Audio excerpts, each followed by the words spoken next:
Baik, sekali lagi selamat sore semuanya, Pak Bambang, Mbak Cindy, Mbak Daniel, Carlos, Miss Rahel, ada Bu Cindy juga sebagai pengawas kita. Terima kasih, ini saya menggunakan 2 kamera ya, Bapak Ibu ya. Jadi, mohon maaf pandangan saya nggak ke sana terus nih, gitu, karena saya mau menggunakan presentasi.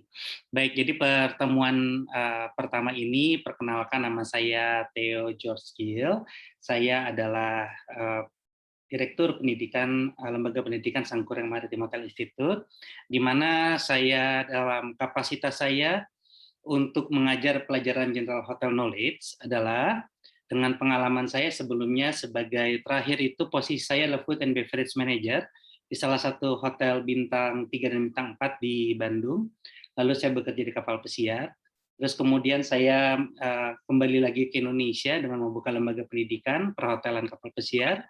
Lalu saya juga menjadi asesor untuk lembaga sertifikasi profesi pariwisata, LSP Pariwisata CKPNI. Lalu saya juga menjadi asesor untuk lembaga sertifikasi usaha, itu untuk memberikan atau mengaudit hotel-hotel untuk sertifikasi hotel bintang. Lalu saya juga menjadi auditor untuk CHSE, untuk hotel dan restoran dari tahun 2020. Dan untuk tahun 2021 sertifikat yang lama masih berlaku. Jadi yang saya berikan sertifikat itu diperpanjang menurut SK dari Kemenparekraf dan hanya ada yang baru-baru saja. Demikian kompetensi saya untuk memberikan pelajaran General Hotel Knowledge pada 2 minggu ke depan. Nanti kita akan berbagi cerita karena selalu yang namanya hotel itu saya yakin selalu ada hal yang baru begitu untuk kita bisa saling share begitu. Dan juga perlu disampaikan bahwa pada saat saya juga menyiapkan materi ini, saya mencoba menyiapkan materi yang terbaru. Apa yang sebelumnya sudah pernah di tahun lalu mungkin ada pernah mendengar pelajaran dari angkatan sebelumnya, angkatan yang sekarang berbeda lagi karena ada peraturan menteri yang terbaru, sehingga saya harus menyesuaikan dengan pengetahuan yang terbaru untuk Bapak Ibu semua. Dan untuk kedepannya, saya juga berharap Bapak Ibu setelah mengikuti pelajaran General Hotel Knowledge dapat juga melakukan identifikasi untuk CHSE, minimal untuk audit pribadi atau minimal untuk pengetahuan pribadi. Misalnya kita nggak perlu menjadi tim audit untuk memeriksa apakah fasilitas pariwisata tersebut itu sudah melaksanakan CHSE, tapi dengan kita duduk saja, misalnya kita datang ke KFC, kita datang ke McDonald's gitu. Di situ kita sebenarnya bisa melihat apakah restoran tersebut sudah melaksanakan CHSE. Nah, tapi nanti itu adalah di minggu kedua. Di minggu pertama kita perlu memahami, yang di minggu sekarang ini kita perlu memahami tentang pentingnya sertifikasi dulu. Jadi untuk semua para pekerja di perhotelan memang diwajibkan untuk memiliki sertifikat kompetensi. Nah, memang ya kenapa ada hal yang terbaru nih? Karena dulu ada PP nomor 52 tahun 2012. Nah, sebelum saya lanjutkan, saya menyapa dulu Pak Bambang Setio Aji, Pak Michael Topan sudah bergabung. Halo Pak, selamat Ya, sore. Maaf selamat agak sore telat. Bu Cindy, Mbak Cindy, Mas Daniel sama Mbak Rahel. Kalau Mbak Cindy sama Mas Daniel ini adalah siswa reguler nih, saya sudah kenal baik nih sama mereka. Terus kalau Miss Rahel ini juga saya sudah kenal baik karena juga alumni dari Sangkuriang Maritim Hotel Institute, program reguler, sekarang ambil kelas yang online-nya. Nah, cuman Pak Bambang mungkin boleh cerita nggak sama kita-kita ya, sama yang lain nih, memperkenalkan diri supaya kita bisa saling mengenal. Silakan Pak Bambang. Ya, selamat sore semuanya. Sore. Saya Bambang Setio Aji. Saya bekerja di Pullman Ciawi Vimala Hill, Pak. Bu, sebagai housekeeping supervisor dari 2020 sampai saat ini. Mantap. Terima kasih Pak Bambang ya. Jadi saya yakin Pak Bambang juga punya alasan tersendiri atau mungkin boleh cerita alasannya kenapa Pak Bambang mengambil kuliah lagi nih di Sangkuriang walaupun secara online. Silakan Pak Bambang. Tadinya mau tahun lalu, Pak ya. Pak Aji Jihan sama Anggi. Cuma tahun lalu itu sayanya belum siap. Baru di tahun ini saya udah mempersiapkan diri semuanya. Ya, saya memberanikan diri, Pak. Alasannya karena ya pengen lebih tahu lagi soal ilmu perhotelan. Saya masih dasar begitu, Pak. Pengen tahu lebih dalam lagi. Lebih dalam lagi ya. Baik, terima kasih Pak Bambang. Nih, kalau Pak Bambang ini sebenarnya udah berisi tapi semakin merunduk nih. Kayak padi, ilmu padi ini dipakai nih. Sudah supervisor di Hotel Bintang 5 ini sebenarnya standarnya sudah pasti standar internasional. Tinggal mungkin teman-teman nanti bisa sharing, bisa tukar pikiran juga. Mungkin kalau yang ada di bidangnya housekeeping boleh saling sharing dengan Pak Bambang. Terima kasih Pak Bambang. Selanjutnya silakan Pak Michael Topan Lestaluhu. Halo, selamat sore semuanya. Sore. Namaste, Michael Topan Lestaluhu. Saya sekarang bekerja di Alana Hotel Sentul sebagai banquet attendant. Sudah berapa lama Pak Michael? Saya sampai saat ini sudah 1 tahun 3 bulan, Pak ya. Saya awal masuk sini dari awal pandemi waktu itu, bulan Juli. Nggak awal banget sih, bulan Juli ya. Awal banget ya. Jadi bulan Juli saja Alana masih terima karyawan baru ya, luar biasa nih Alana nih. Berarti secara manajemen ya cukup baik ya, karena kalau kita lihat teman-teman di perhotelan lain, hotel-hotelnya malah mereka mengurangi karyawan begitu. Iya, tapi betul, saya yakin ada strategi khusus yang sudah dilaksanakan atau dilakukan oleh pihak manajemen Alana Hotel. Selamat bergabung Pak Michael. Tapi Pak Michael boleh tahu alasannya kenapa Pak Michael ambil kuliah lagi Pak? Dari dulu sih saya sebetulnya pengen banget kuliah Pak, cuma waktunya belum pas. Jadi saat ini waktu itu kemarin ditawarin sama Bu Cindy, sama atasan saya juga, memang momennya pas sih. Iya ya. Alhamdulillah, jadi ya saya pengen ikut kuliah gitu. Iya, jadi pengen ngedalamin lagi kayak sama kayak alasan Pak Bambang tadi juga, pengen ngedalamin lagi tentang knowledge hotel. Iya, alhamdulillah. Sebentar lagi mau naik kapal Pak Teo, Pak. Oh gitu, ya didoain biar cepat naik kapalnya. Bulan depan. Bulan depan. Aduh, mantap. Tapi Alana nggak tahu nih, udah Pak Michael mau naik kapal atau udah tahu? Sudah tahu sih Pak, saya udah bikin one notice juga. Oh, udah juga one notice ya, mantap. Berarti di kapal apa nih Pak Michael? Saya balik ke perusahaan lama sih Pak, di River Cruise Pak. Oh, River Cruise-nya apa? Viking atau apa? Scenic Pak. Scenic, Jerman punya bukan? Dia tamunya sih British, Amerika, Kanada, sama Aussie sih Pak. Oh gitu, cruise-nya kemana aja River Cruise-nya?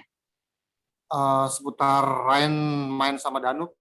Oh, pasti Jerman sih Pak. Jerman sih ya biasanya ya. Iya, oke, baik. Terima kasih Pak Michael, Pak Bambang. Ini kayaknya juga kita perlu dengar dari Mbak Rahel nih. Mbak Rahel, boleh tolong sharing setelah kuliah lulus 1 tahun dari Sangkuriang, kenapa masih ingin melanjutkan untuk pendidikan lebih tinggi? Silakan Mbak Rahel. Oke, thank you, sir. Ya. Untuk sekarang sebenarnya karena kalau apply pekerjaan kan itu minimal S1 ya.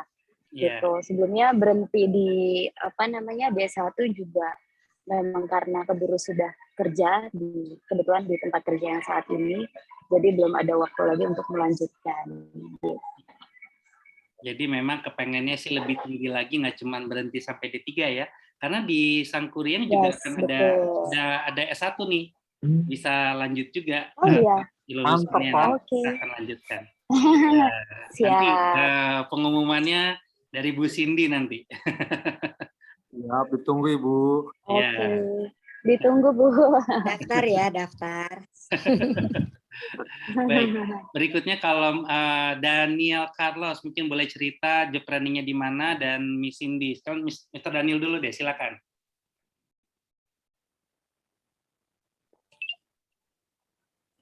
Iya, Sir. Ya, silakan cerita dulu job training-nya di mana, di hotel apa, terus di jurusan apa? Aku ngambil di Royal Tulip, Sir. Ya. Jurusan 3 bulan di housekeeping, 3 bulan di banquet, Sir. Oke. Lebih senang di mana, banquet atau housekeeping? Lebih senang di F&B service atau banket, Sir? F&B service ya, oke. Alasannya kenapa tuh suka di F&B service? Alasannya tipnya banyak, Sir. Oh, tipsnya banyak, di housekeeping juga banyak loh, betul ya Pak Bambang ya?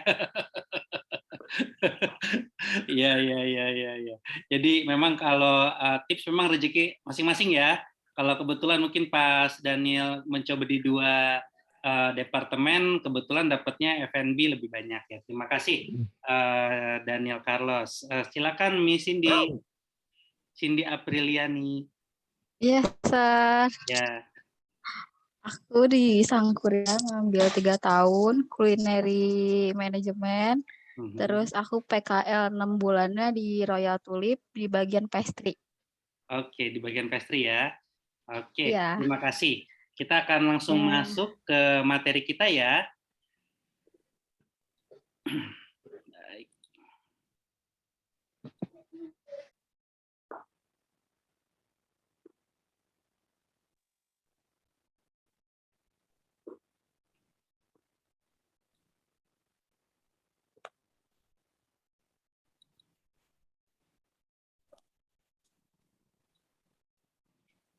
Sorry. Ini.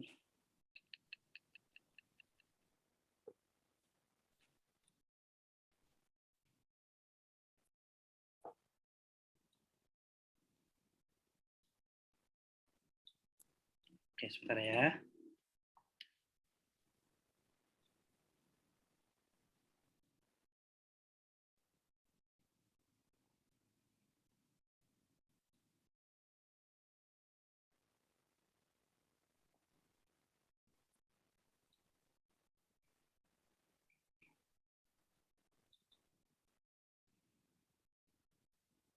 Miss Rael sudah masuk ke Google Classroom-nya? Sudah. Sudah ya. Baik.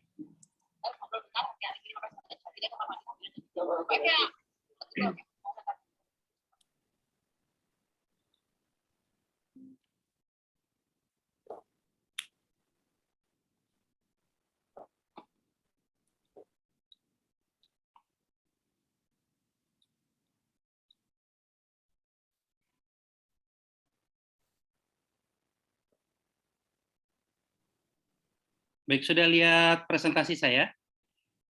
Sudah, Pak. Sudah ya, baik. Kita akan mulai pelajaran General Hotel Knowledge untuk penjelasan di minggu pertama ini tentang sertifikasi bidang perhotelan pariwisata Kampus Sangkuria Maritime Hotel Institute Februari 2022. Landasan hukumnya, jadi kita bicara dulu tentang kenapa perlu ada sertifikasi kompetensi. Dari undang-undang kita bicara khusus perhotelan ya, kita nggak bicara sertifikasi kompetensi bidang bukan pariwisata, tapi khusus pariwisata kita akan bahas. Jadi landasan hukumnya Undang-Undang Nomor 10 Tahun 2009 tentang kepariwisataan. Jadi kalau lihat di sisi sebelah yang kiri, yang warna hijau ini pasal-pasal penjelasan di tahun 2009 ini, pasal 15, pasal 20, pasal 26, pasal 53, dan pasal 54. Sorry, ini tahun 2012 nih, yang ini. Adalah tentang tanda daftar usaha, tentang hak wisatawan, tentang standar usaha dan kompetensi, lalu pasal 53 ada standar kompetensi, di mana pada Undang-Undang Nomor 52 Tahun 2012 ini ada standar kompetensi sertifikat kompetensi melalui LSP. Lalu pasal 54 ada standar usaha melalui sertifikasi usaha. Makanya di sini ada PP 52 tahun 2012 ditegaskan tentang sertifikasi kompetensi dan sertifikasi usaha bidang pariwisata. Pada saat PP 52 tahun 2012 ini dinyatakan bahwa harus semua karyawan yang bekerja di fasilitas atau di tempat pariwisata atau perhotelan pariwisata harus memiliki sertifikat kompetensi. Sertifikat kompetensi yang dimaksud dikeluarkan oleh lembaga sertifikasi profesi. Itu bahasanya. Jadi hanya ada melalui LSP, tapi nanti saya akan jelaskan selanjutnya. Lalu berikutnya di tahun 2012 juga dijelaskan tentang sertifikasi usaha bidang pariwisata yang sampai saat ini tidak berubah. Tidak ada revisi. Jadi di sini dikatakan bahwa memang sertifikasi usaha hotel bintang 1, hotel bintang 2 sampai bintang 5, hotel non bintang, hotel syariah, harus dilaksanakan audit atau diperiksa dan diberikan sertifikasi bila lulus auditnya, langsung dikategorikan untuk hotel bintang. Nah, itu dilakukan oleh lembaga sertifikasi usaha. Jadi ada dua nih. Satu, untuk karyawannya di sertifikat kompetensi melalui lembaga sertifikasi profesi untuk karyawannya. Nanti ada sertifikat dari BNSP biasanya keluar tuh. Nah, kemudian kalau untuk yang perusahaannya, hotelnya, itu harus ada sertifikasi usaha dari lembaga sertifikasi usaha. Jadi ada dua sertifikat nih yang harus dikeluarkan. Nah, permasalahannya adalah begini. Sertifikat profesi BNSP itu hanya bicara tentang profesi. Profesi yang dimaksud adalah mereka yang sudah memiliki pekerjaan. Sehingga ada gap antara lembaga pendidikan dan lembaga pelatihan yang tidak melaksanakan job training, dia tidak punya pengalaman atau profesi. Sehingga rancu sebagai LSP untuk memberikan sertifikat kompetensi pada saat untuk SMK sebenarnya atau untuk lembaga pendidikan dan pelatihan. Tetapi di Undang-Undang Sistem Pendidikan Nasional yang di sebelah kiri warna kuning, nomor 20 tahun 2003, jadi sejak tahun 2003 nih, pasal 61 ayat 1 dan 3 tentang sertifikasi kompetensi, jadi sudah ada nih sertifikasi kompetensi. Sejak sebelum tahun 2009, 2003 sudah ada nih di lembaga pendidikan. Lembaga pendidikan yang mereka bisa mengeluarkan sertifikat kompetensi melalui satu, yang paling atas lembaga sertifikasi kompetensi yang kuning ini, atau lembaga pendidikan yang sudah terakreditasi. Jadi kalau saja waktu itu belum ada lembaga sertifikasi kompetensi dari pendidikan nih, dari waktu itu untuk perhotelan khususnya, makanya diadakan boleh diberikan keluaran sertifikat oleh lembaga pendidikan terakreditasi. Nah, Sangkuriang Maritim Hotel Institute adalah lembaga pendidikan sudah terakreditasi oleh BAN, Badan Akreditasi Nasional Pendidikan Non-Formal, dengan predikat B atau baik sekali, begitu. Kemudian untuk Sangkuriang Maritim Hotel Institute sendiri juga sudah menjadi saat ini menjadi TUK atau tempat uji kompetensi untuk lembaga sertifikasi kompetensi dari pendidikan, dari Kementerian Pendidikan. Jadi kita diizinkan atau dibenarkan untuk mengeluarkan sertifikat kompetensi. Nah, perbedaannya apa antara sertifikat kompetensi dari Sisdiknas dengan sertifikat kompetensi dari BNSP? Perbedaannya signifikan adalah BNSP mengeluarkan sertifikat dari LSP dengan memiliki batas waktu 3 tahun. 3 tahun. Jadi kalau Bapak Ibu yang sudah pernah punya sertifikat kompetensi dari LSP, BNSP, boleh dicek sertifikatnya itu sudah pakem. Hanya berlaku 3 tahun karena harus disertifikasi ulang. Seperti itu. Nah, pada saat disertifikasi ulang, nanti apakah dia naik lagi atau dia tetap, itu nanti akan dilihat. Tetapi kalau untuk lembaga sertifikasi kompetensi atau lembaga pendidikan terakreditasi mengeluarkan sertifikat, itu setara dengan ijazah, tidak ada batas waktu. Tidak ada batas waktu, karena itu dianggap sebagai kompetensi dasarnya. Kompetensi dasar kalau sekarang sudah menggunakan KKNI, Kerangka Kualifikasi Nasional Indonesia. Nah, pada saat ini sudah dikeluarkan, LSP sudah mengeluarkan, Kementerian Pariwisata juga paham bahwa Kementerian Pariwisata sendiri kan juga memiliki sekolah tinggi. Dia punya Sekolah Tinggi Pariwisata Bandung, punya Sekolah Tinggi Pariwisata Bali, punya yang di Medan, punya sekarang Poltek Palembang baru, ada juga yang di Makassar. Mereka pun harus akhirnya, karena undang-undang tersebut, mereka harus memiliki sertifikat kompetensi. Padahal mereka masih pendidikan. Jadi kalau menggunakan profesi agak aneh, agak rancu. Begitu. Oleh karena itu, peraturan terbaru, revisi dari PP 52 tahun 2012, ada dalam Permen Parekraf nomor 2 tahun 2022 tentang standar KKNI oleh lembaga sertifikasi kompetensi. Jadi sudah tidak lagi disebutkan harus menggunakan LSP, tetapi ada sertifikasi kompetensi. Itu saya sudah juga kirimkan permennya itu di dalam Google Classroom, supaya dapat menjadi referensi dan bisa pegangan untuk dasar sertifikat kompetensi. Itu peraturan menteri sudah saya berikan. Jadi PP 52 tahun 2012 boleh dicek, tapi ini revisinya Permen Parekraf nomor 2 tahun 2022. Agak fokus dengan ini, kenapa? Karena kita akan bicara ke depannya tentang dasarnya kita kenapa harus kuliah lagi, gitu sih sebenarnya. Jadi kenapa kita kuliah lagi dan kita sertifikat kuliah kita bisa dipakai dalam kerjaan kita. Karena memang inilah yang menjadi dasar Permen Parekraf tentang KKNI, dan yang bisa mengeluarkan sertifikat kompetensi itu adalah lembaga pendidikan yang sudah terakreditasi menurut Undang-Undang Sisdiknas. Lembaga sertifikasi kompetensi ada di namanya LSK kalau yang dikeluarkan oleh Kementerian Pendidikan.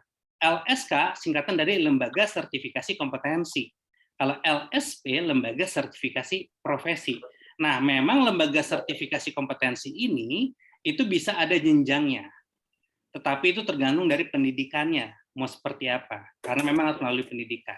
Nah, ini adalah gambaran tentang sertifikat kompetensi, tentang sertifikasi di dunia pariwisata perhotelan. Ya, oke, jadi saya ulang sekali lagi, sertifikasi ada 3 nih kalau yang saya sampaikan di sini. Yang pertama, sertifikasi kompetensi dari LSP, Lembaga Sertifikasi Profesi, atau LSP ini sama dengan BNSP. Yang kedua, sertifikasi kompetensi dari LSK, Lembaga Sertifikasi Kompetensi dari Kementerian Pendidikan. Dan yang ketiga adalah sertifikasi usaha, yaitu sertifikasi dari Lembaga Sertifikasi Usaha untuk hotel bintang, non bintang maupun hotel syariah. Begitu. Jadi ini adalah hotel standar sertifikasi yang harus dipahami oleh teman-teman. Contoh deh, di Alana ini pun hotel bintang 4. Hotel bintang 4 kata siapa? Kata Alana, bukan. Hotel bintang 4 karena memenuhi standar. Standarnya dari mana standar usahanya? Dari PP 52 tahun 2012. Di situ ada nanti standar hotel-hotel tuh. Hotel bintang, ada lampirannya soalnya di sana nanti. Lampiran hotel bintang 4 itu seperti apa? Nah, Hotel Alana memenuhi kriteria hotel bintang 4. Nah, pada saat hotel bintang 4 itu menurut Archipelago, dites nih, dicek nih sama auditor. Diauditor oleh hotel standar hotel dari LSU begitu. Pada saat sudah memenuhi kriteria baru dikeluarkanlah sertifikatnya oleh Lembaga Sertifikasi Usaha menyatakan bahwa betul bahwa Alana Hotel masuk kategori hotel bintang 4. Sehingga layak untuk bisa menerima tamu-tamu dari mungkin dari kementerian, dari pemerintahan yang sudah menaruhkan standar hotel untuk meeting-meeting hotel bintang 4. Sudah tersertifikasi hotel bintang 4 seperti itu. Nah, ada juga nih hotel bintang 4 tapi penilaiannya hotel bintang 5. Jadi kalau secara internasional di bintang 4. Tetapi di Indonesia standarnya dia hotel bintang 5. Contohnya adalah Novotel Bogor. Novotel Bogor itu setelah diperiksa, dia itu memenuhi kriteria hotel bintang 5. Tetapi secara Accor Group, yang namanya Novotel harus bintang 4. Dia tidak boleh menjadi hotel bintang 5, karena bintang 5 itu adalah bagian dari kayak Pullman ya. Pullman juga masuk grup Accor ya, Pak Bambang? Iya, betul. Pullman itu setahu saya Accor emang, Pak. Betul ya, Accor ya. Oke.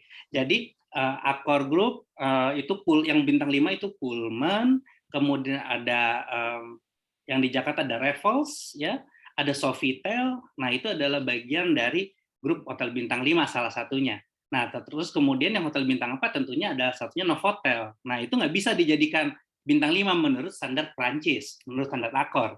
Begitu. Tetapi kita memenuhi Novotel menurut Indonesia standar itu memenuhi hotel bintang 5.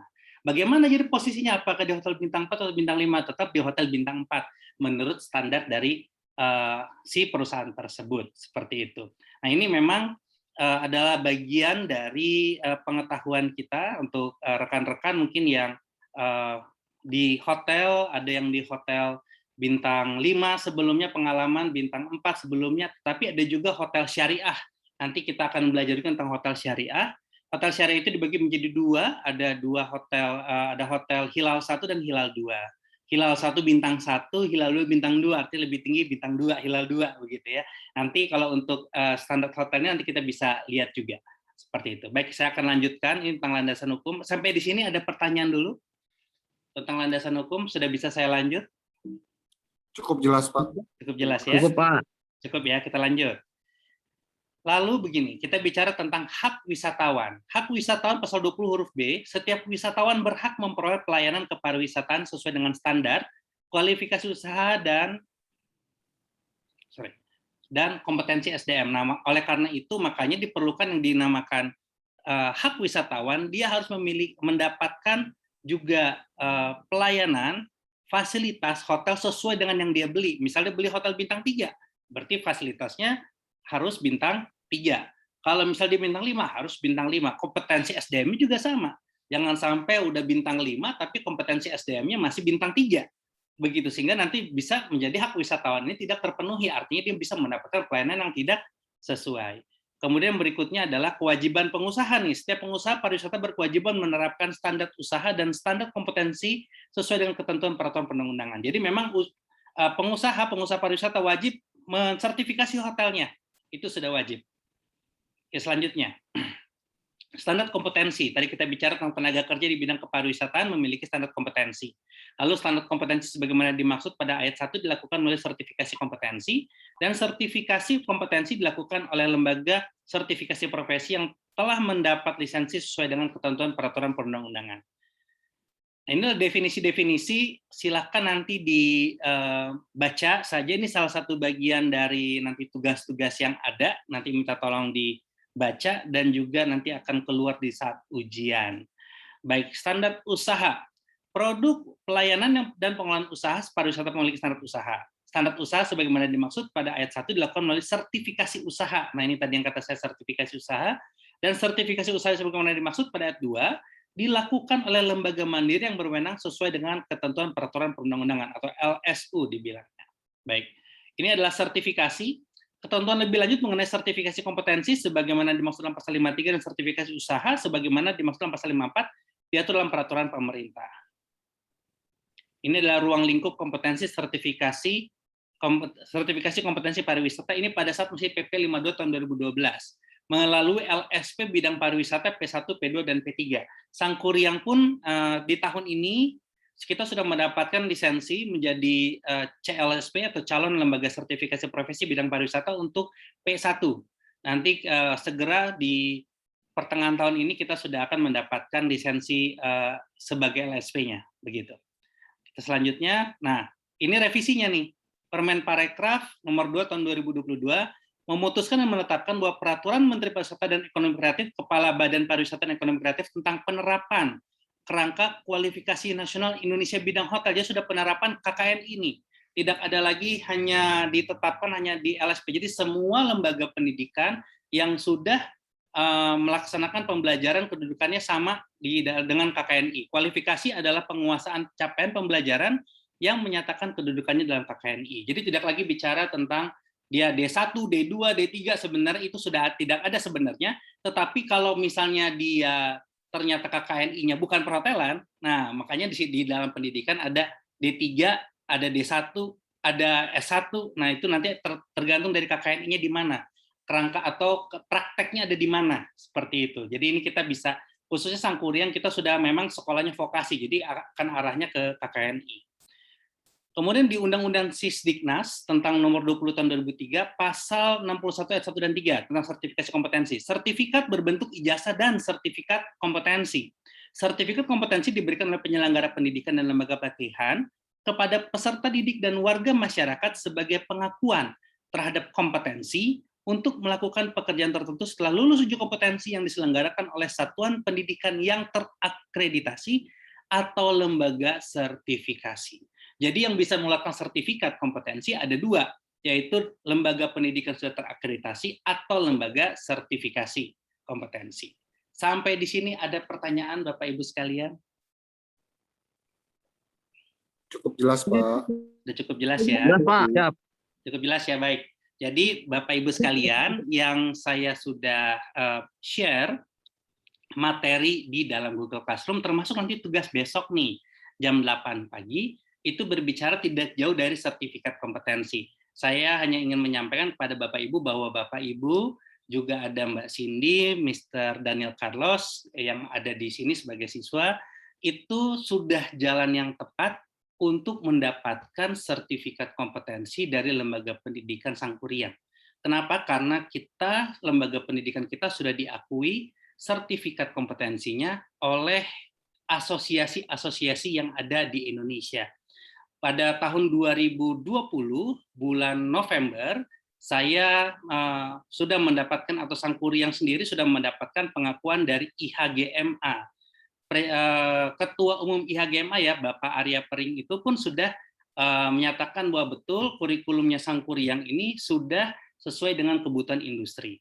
Baik itu juga dengan Presiden ICA, Indonesian Chef Association, Bapak Chef Henry Alexi Blum ya, pun juga sama mengakui tentang bagaimana kurikulum dari perhotelan Sangkuriang. Juga ada kemarin ini ada dari Wakil Ketua IHKA, DPP IHKA di Bali. Kebetulan beliau orang Bali, jadi pada saat di Bali beliau datang, undangan saya, dan pun sama mengakui, dan juga yang terakhir itu dari front office. Ya, front office juga sama. Jadi memang ini kita perlu pahami bersama bahwa ternyata banyak di dunia perhotelan itu pasti melihat sampai saat ini latar belakang pendidikan ternyata. Walaupun pengalamannya sudah terpenuhi, tinggal secari kertasnya ini nih, yang ternyata dibutuhkan secara administrasi untuk di standar dari hotel-hotel bintang. Kita pun sangat mendukung Bapak Ibu dan sangat berterima kasih untuk Bapak Ibu yang menyempatkan dirinya untuk kuliah lagi, Pak Bambang, Pak Michael, Miss Rahel, kemudian Miss Cindy, Apriliani, dan Mas Daniel Carlos yang masih muda-muda ini masih mau masih waktu yang tepat untuk memberikan investasi untuk pendidikan. Ini adalah waktu yang tepat. Nanti karena kalau sudah bekerja seperti Pak Bambang, Pak Michael, Mbak Rahel, ini pasti benar-benar harus bagi-bagi waktu, lagi kerja, nyepetin waktu, ya begitu ya Pak Bambang ya. Gitu. Betul, jadi Pak, ini yang masih benar, muda-muda harus semangat gitu Pak Bambang ya. Iya, saya juga masih muda, Pak. Iya Pak Bambang. Pak Bambang masih muda nih. Pak Daniel sama Carlos sama Cindy lebih muda lagi. Di sini nggak ada yang tua cuma saya soalnya. Oh, Pak Teo masih muda, Pak. Oh, gitu ya. Oke, baik. Jadi perlu disampaikan kepada teman-teman di sini bahwa kita akan saling sharing juga di dalam grup WhatsApp. Nanti kalau misalnya ada hal-hal yang kurang begitu jelas tentang sertifikasi, tentang tugas yang akan diberikan, silakan nanti rekan-rekan bisa sharing, tanya di grup WhatsApp. Tempat grup WhatsApp itu untuk kita tempat bertanya. Boleh bertanya di grup Classroom, boleh. Cuman kalau di grup Classroom bertanyanya nanti sering masuk emailnya keburu penuh dengan grup Classroom. Jadi sebaiknya di WhatsApp aja gitu untuk kita bisa saling sharing. Silakan bila ada pertanyaan, Bapak Ibu, silakan.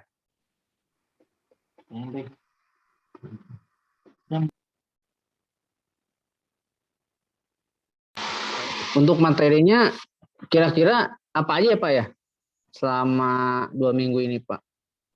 Baik, minggu pertama ini tentang sertifikasi kompetensi, nanti ada contoh-contoh video, ya video-video yang harus sebagai analisa untuk kita bisa membedakan mana hotel. Kenapa hotel bintang ini? Kenapa orang menginap di sana? Kenapa ada orang yang kecewa dengan hotel ini? Nanti ada video-videonya. Begitu. Nah, itu nanti untuk kita bisa saling mengisi dan menambah terampil kita dalam hal mengidentifikasi. Begitu. Untuk minggu kedua baru kita bicara tentang CHSE. CHSE itu nanti akan dibagi 4 dimensi. Ada cleanliness, healthy, safety, and environment sustainability. Gitu. Saya yakin kalau untuk bapak-bapak yang sudah kerja di hotel, CHSE ini udah paham nih. Begitu. Tapi untuk teman-teman yang lain mungkin ini perlu dibantu untuk diberikan wawasan yang baru karena ini merupakan bagian dari standar. Begitu. Cukup jelas Pak Bambang? Jelas Pak, siap. Ya. Baik. Yang untuk yang lainnya, karena ini kita sudah tinggal 1 menit lagi, ya. Kita akan close aja dulu, ya. Kita nanti akan share lagi di WhatsApp. Saya mengucapkan terima kasih untuk waktunya, untuk bisa hadir bersama-sama, kita bisa sharing. Dan semoga dengan pertemuan pertama ini dapat terus kita saling sharing tentang general hotel knowledge juga di grup WhatsApp. Sampai ketemu nanti di hari Sabtu untuk kita bisa pertemuan video call yang kedua ya. Oke, baik kalau begitu. Terima kasih banyak Pak Bambang, Pak Michael, Mbak Cindy, Mr. Daniel, sama Mbak Rahel. Terima kasih banyak. Bu Cindy Ningtyas, terima kasih juga sudah join. Thank you. Terima kasih semuanya, teman-teman. Terima kasih.